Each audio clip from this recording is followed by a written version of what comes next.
Sintonía de Radio Popular Herri Ratia en este Egunon Vizcaya.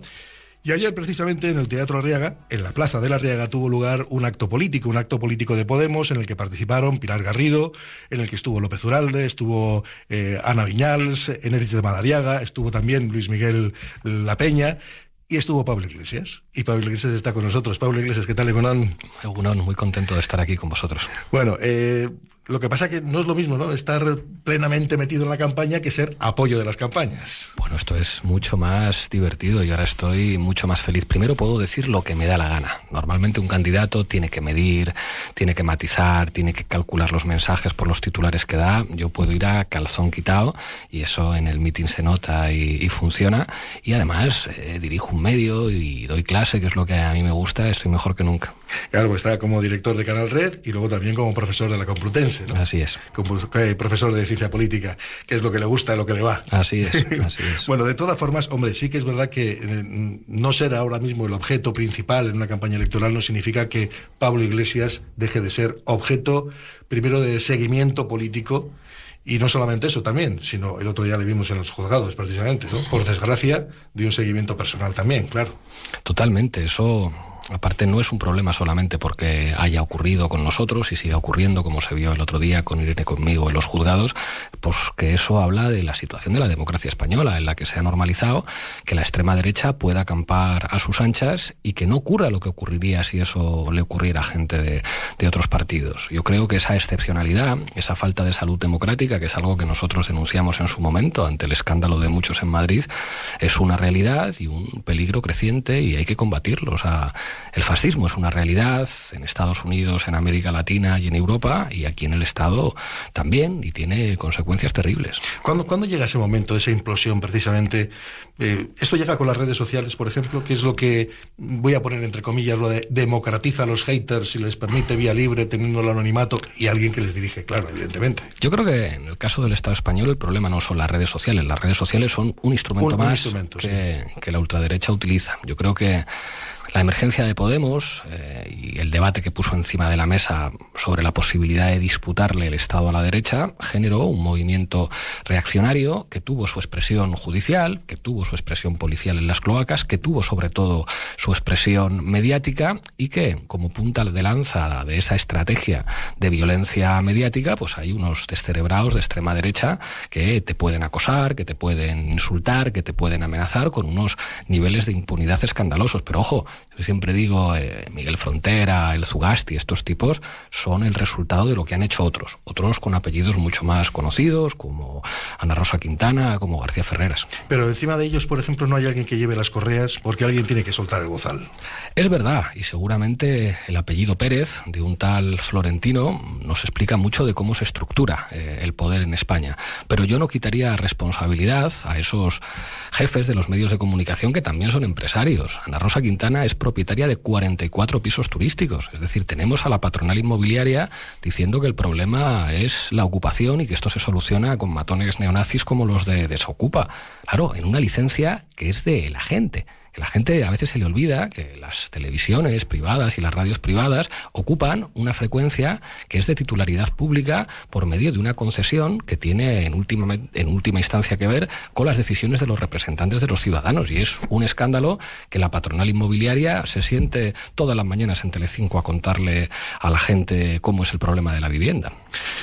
Sí, porque es cierto que muchas veces todo lo que tiene que ver con las cloacas y los medios de comunicación, hombre, esto viene de lejos, esto estaba alarmado, esto ya ocurría antes, ¿no? Pero también, no se hablaba de ello. O sea, yo creo una de las cosas... En Euskadi lo padecíamos, En el País Vasco sí, pero es que el País Vasco es distinto en todo. También es verdad, porque aquí hay una burbuja y la ultraderecha afortunadamente no acaba de emerger. Total, porque se ve con Vox y no sé qué. Como en botica y de todo. Exactamente, pero es otra cosa. Y yo creo que ha sido un espacio en el que también yo creo que cómo nos ha ido a nosotros aquí en el pasado tiene que ver con una sociedad formada en cosas que en el resto del Estado es más difícil de encontrar. Pero ahora se habla de los medios de comunicación, hasta el presidente del gobierno lo hace. Con la boca pequeña habla de los panfletos de ultraderecha, pero en realidad él mismo se puso en una contradicción. Escuchamos en un audio a Ferreras hablar con Casals, con Villarejo, con un jefe de unidades antiterroristas, de los prostíbulos de su suegro y que iban a hacer daño a Pedro Sánchez y le iban a hacer sufrir, y después se va a dar una entrevista a Ferreras. ¿En qué quedamos? O sea, si esa mafia que está acosando a tu mujer la hemos visto hablar en un bar entre risotadas de que te iban a hacer daño a ti, aparte de que nos iban a machacar a nosotros, pues estaría bien que el presidente del gobierno estuviera dispuesto a decirlo, pero no se atreve porque la mafia tiene mucho poder. Sí, no es cierto, yo le decía eso precisamente porque, claro, uno se remonta a la historia y Iñaki Anasagasti elaboró un término en el año 89. La brunete. La brunete mediática, ¿no?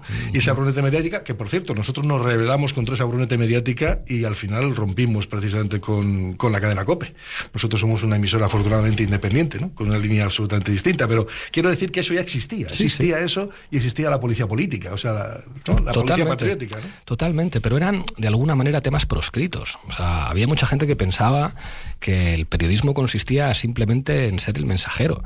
Y sin embargo, el periodismo tiene línea editorial y en sociedades mediatizadas, la correlación mediática de fuerzas lo define todo. Si hay comportamientos electorales diferentes en Cataluña y en el País Vasco respecto a otros lugares del Estado, es porque existe un ecosistema mediático distinto. Algo que la izquierda abertzale siempre tuvo claro, es decir, como nosotros tenemos que tener nuestro periódico, sin vínculos orgánicos con la Mesa Nacional Histórica de HB, pero un periódico de la izquierda abertzale. Esto la izquierda española no lo tenía claro y nosotros fuimos de los primeros en poner encima de la mesa, en este tipo de sociedad, si la izquierda no tiene poder mediático propio, estamos muertos.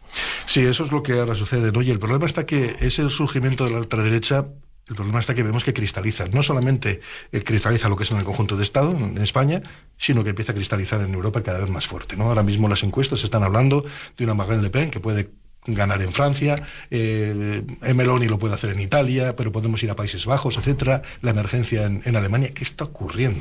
Pues está ocurriendo que los poderes europeos no tienen problemas con la extrema derecha, tienen problemas con la izquierda. A Syriza y a los griegos les machacaron por querer aplicar su programa electoral de limitar el memorándum y proteger los derechos sociales. A Meloni y su gobierno de putinistas como Salvini lo que les plantean es como, no se preocupe usted, señora, si usted dice que sí a la OTAN, no tenemos problema ni con usted ni con Marine Le Pen.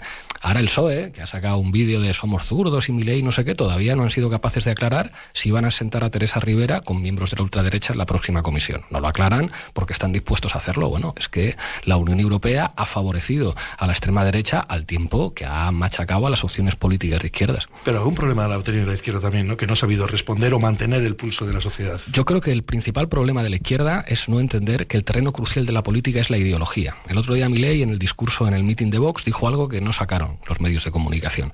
Dijo algo así como: a mí me dice mucha gente que como soy presidente ahora no puedo decir determinadas cosas, no puedo entrar en el cuerpo a cuerpo, y es como al contrario. Para mí la pelea ideológica no es una cuestión coyuntural, es una cuestión de compromiso. Ahora que soy presidente de la Argentina, lo que digo tiene más efecto, por lo tanto, claro que sí, la mujer de Pedro Sánchez corrupta, etcétera, etcétera. La ultraderecha tiene clarísimo que en este tipo de sociedades lo fundamental es la pelea por los valores, y la izquierda se cree que esto va solamente de las condiciones materiales. Si las condiciones materiales no se ideologizan, no hay nada que hacer. Dos ejemplos, uno de hoy. El País, de ayer, El País saca un análisis de una encuesta del CIS que dice que el 50% de los ciudadanos del Estado son clase obrera, pero que solamente el 10% se identifica como tal, que el resto se creen que son clase media. Claro, porque la conciencia de clase es una operación ideológica. Segundo ejemplo de Chile, Gonzalo Winter, un amigo que es el jefe de bancada del Frente Amplio, hizo una crítica a su propio gobierno.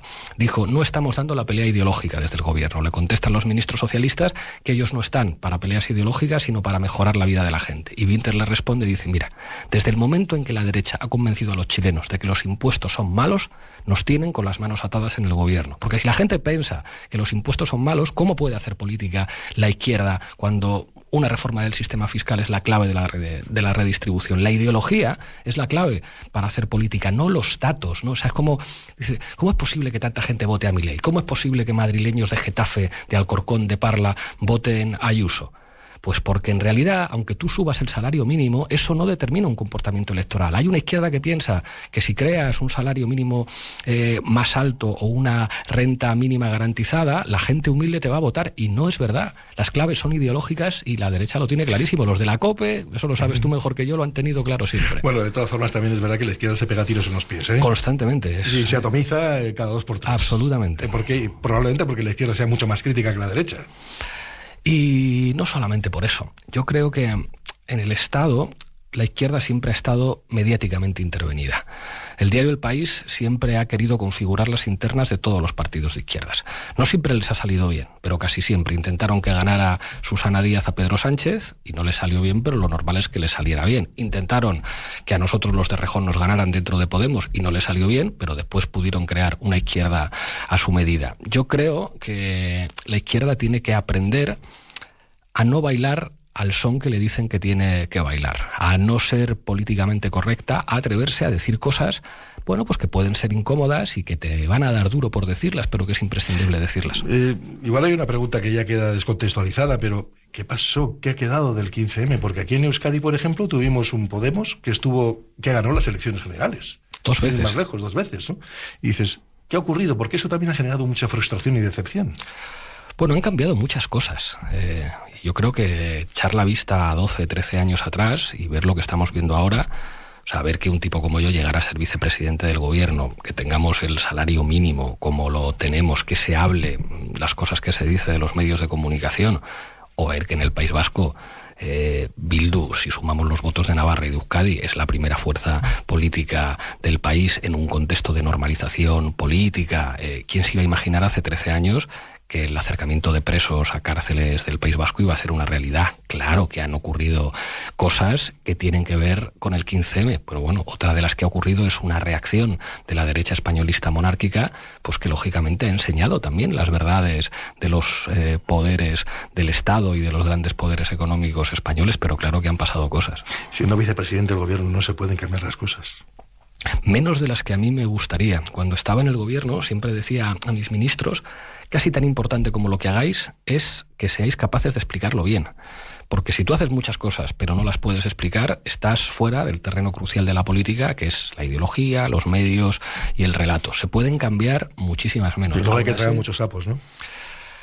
Yo creo que cuando tragas un sapo, tienes que poner el sapo en pantalla y explicar a la gente qué sapo te vas a tragar y por qué. Porque la gente no es idiota y la gente lo entiende.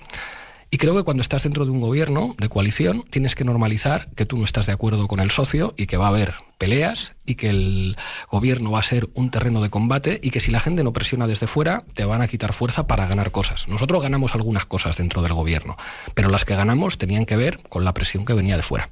Porque claro, es que ahora, por ejemplo, da la sensación, no sé, o nos lo han vendido o nos lo tenemos que creer, ya que hemos hablado antes de Europa, ¿no? Y antes estaba haciendo referencia a esas fuerzas que hay en Europa. Ahora nos han vendido que necesitamos más seguridad, ¿no? Que tenemos que tener una inversión militar de un 2% del PIB, etcétera. Y claro, todo eso está normalizado. Eso ya ha quedado como, bueno, pues debe ser así, ¿no? Es increíble. Hace unos poquitos años Macron decía que la OTAN era un muerto viviente, que la OTAN era un zombi. Esto además me parece muy importante decirlo en Euskadi, donde se rechazó el referéndum. Esto de la guerra de Ucrania no responde a los intereses de Europa, y esto es algo que va más allá de la izquierda y de la derecha. Esto tiene que ver con los intereses de los Estados Unidos. Lo que le convendría a Europa es una relación sensata, pacificada con Rusia, que garantizara la seguridad de Ucrania, pero al mismo tiempo que garantizara una promesa que le hicieron a Gorbachov, y es no ampliar la OTAN hacia los países del este, y no la situación que tenemos ahora, en la que una de dos. O después de centenares de miles de muertos ucranianos y rusos, hay una mesa de negociación en la que se habla de quién manda en Crimea, que es evidente, quién manda en el Donbass y cómo se asegura la seguridad de Ucrania, o si no, lo que está diciendo Macron, que es que entren en combate soldados de la Unión Europea.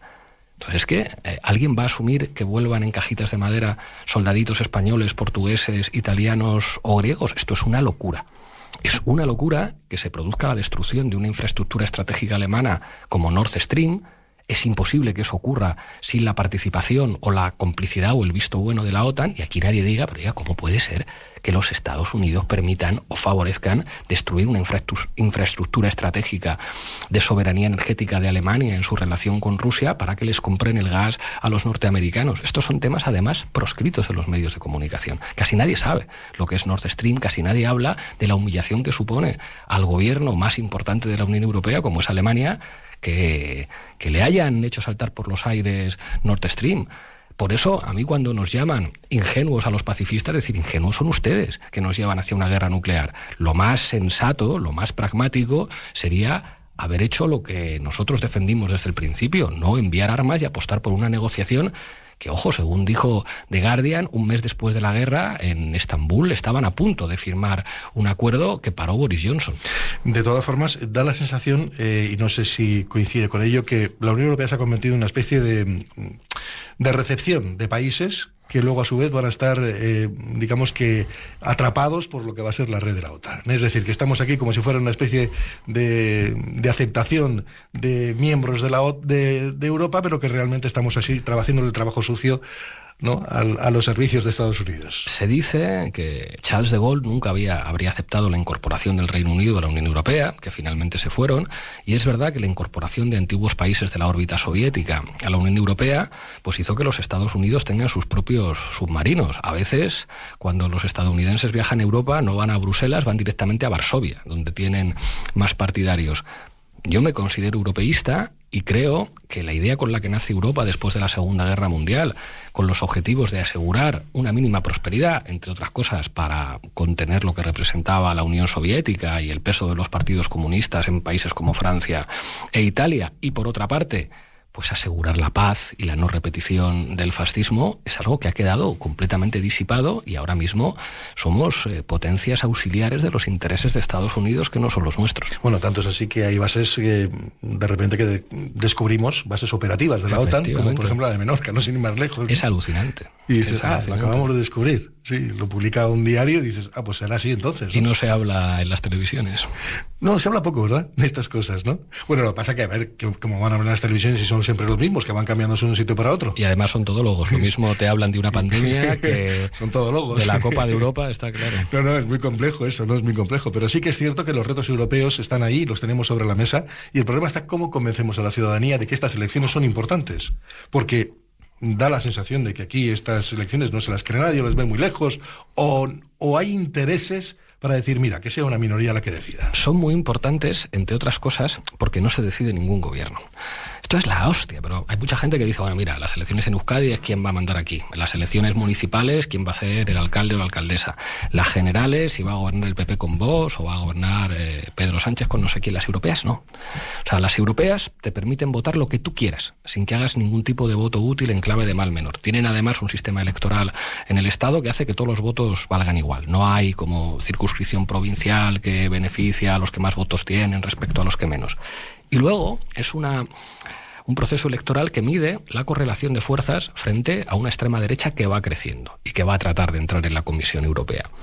Y además son unas elecciones en las que los temas de política internacional por primera vez están encima de la mesa. La guerra de Ucrania, el genocidio israelí contra los palestinos. Ojalá en esta última semana haya más gente que se entere que hay unas elecciones europeas y en las que además puede votar sin taparse la nariz, pues con lo que identifique que se parece más a sus ideas y le parece más ético y más decente. Por cierto, ha mencionado el genocidio de Israel, el que está cometiendo Israel en la Franja de Gaza, que también no le llama especialmente la atención que Europa, por ejemplo, algunos países europeos estén haciendo una denuncia, pero que no tomen pasos como tomaron en su momento con Rusia, con sanciones y demás. Es que esta parte es alucinante. Simplemente son reproches y tiradones de orejas. Es alucinante. No hay sanciones a Rusia, no hay ruptura de relaciones diplomáticas, no hay retirada del embajador. Aquí retiramos el embajador solamente si insultan a la esposa del señor presidente, que yo creo que no es serio. Y luego el reconocimiento del Estado, que no está mal, pero ojo, ha habido más de 140 países antes que España en reconocer el Estado palestino. La pregunta es, ¿qué estamos dispuestos a hacer para que Palestina sea un Estado y no una suma de bantustanes gobernados? Aquí en el País Vasco se entiende la palabra cipayo, por una fuerza cipaya nacida de los acuerdos de Oslo. Es como, ¿está España dispuesta a aceptar lo que voten los ciudadanos palestinos? Si a los palestinos les dejan votar en Cisjordania, ¿van a votar a Fatah o van a votar a otras opciones, como votaron en Gaza en su momento? ¿Qué va a hacer España o los países que han reconocido al Estado palestino para asegurar el control del espacio aéreo, asegurar que haya fronteras definidas, salida al mar, control de sus relaciones comerciales y la existencia de un ejército palestino y no una policía financiada por Israel que básicamente está preparada para reprimir a los palestinos y no para defenderlos? Bueno, eso sabes que no va a ocurrir. Claro que no, por eso digamos lo que significa el reconocimiento del Estado palestino. Sí, por eso, o sea, que simplemente es algo que, bueno, queda en parte es testimonial y simbólica, al menos es la percepción que tenemos por ahora, ¿no? Porque no hemos visto ningún paso determinante para eso. Tiene que ser algo más, ¿no? Pero bueno, pero esto es una situación que, por ejemplo, están alentando desde muchos lugares, porque ¿Cómo se concibe, por ejemplo, que esté Israel entrando a sangre y fuego en un lugar? Ya voy a olvidarme incluso de algo que es lo más prioritario, lógicamente, son la muerte de civiles. Está destrozando infraestructuras que están financiadas por países europeos. Claro. O sea, el proyecto... Que luego hay que renovar, claro. Pero la clave de todo esto es entender qué es el sionismo. Es decir, como el sionismo es un proyecto político colonial del Estado de Israel, que además no tiene que ver con el hecho de que algunos de los que lo llevan a cabo se presenten a sí mismos como judíos. Esto no tiene nada que ver con una religión. De hecho, hay centenares de miles de judíos en todo el mundo que están diciendo no en mi nombre, el sionismo no tiene nada que ver con nuestra religión. Es un proyecto colonial que pasaba inicialmente por el desplazamiento forzoso de la población palestina, después por la limpieza étnica y finalmente por la ejecución de un genocidio. ¿Por qué los israelíes pueden hacer esto? Porque Estados Unidos se lo permite. La pregunta es, ¿los países que se dicen a sí mismos democráticos están dispuestos a empujar las posiciones de Estados Unidos, están dispuestos a pararle los pies a Netanyahu? Porque hablamos de un proyecto de apartheid que solamente concluirá cuando eliminen a los palestinos de la faz de la tierra. Ellos lo que dicen es, no, mire, es que los árabes ya tienen muchos países. Nosotros no tenemos ninguno, aquí no hay sitio para ustedes. Les vamos a generar un infierno para que ustedes se vayan. Ese es el proyecto de los sionistas del Likud y los sionistas laboristas. Bueno, digamos la verdad y digamos que es una tomadura de pelo decir que sanciones a Rusia sí, pero a Israel no. Bueno, lo que pasa es que entramos ahí en un gobierno, el de Israel, que tampoco se nos dice claramente. Si aquí estábamos hablando de ultraderecha, es que ahí a la derecha tienen la pared, o sea, el muro de las lamentaciones. De hecho, efectivamente, ¿cómo se puede explicar que todas las derechas europeas de tradición antisemita hayan terminado siendo los mayores partidarios del Estado de Israel? Pues porque en realidad son los suyos. Si alguien parece un gobierno fascista en el mundo, es el gobierno de Netanyahu, y por eso los posfascistas europeos, como Abascal y no solo, van allí a hacerse la foto con estos criminales. Bueno, como se nos acaba el tiempo, Pablo, ¿por qué razón tiene que vetar la gente a Podemos estas elecciones europeas? Primero, porque se presenta Irene Montero. Segundo, porque es una cuestión estratégica fundamental que Podemos esté fuerte, y yo creo que Podemos, después de estas elecciones europeas, vuelve. Incluso, como explicaba hoy en el mitin, para gente que en otras elecciones no ha votado Podemos. Yo creo que mucha gente de la izquierda abertzale va a votar Irene Montero, no solamente porque le gusta lo que dice, le gusta lo que ha hecho, sino porque entienden que para construir en el futuro una alternativa republicana es fundamental que haya una izquierda como Podemos en el Estado, una izquierda distinta a la que han querido construir desde el PSOE. Si la alternativa republicana, que es la única que puede garantizar un escenario confederal que permita el derecho a decidir, se construye solo desde las naciones sin Estado, va a ser imposible que eso produzca los cambios imprescindibles en el Estado para que se pueda ver el melón de la confederalidad y el melón de la monarquía.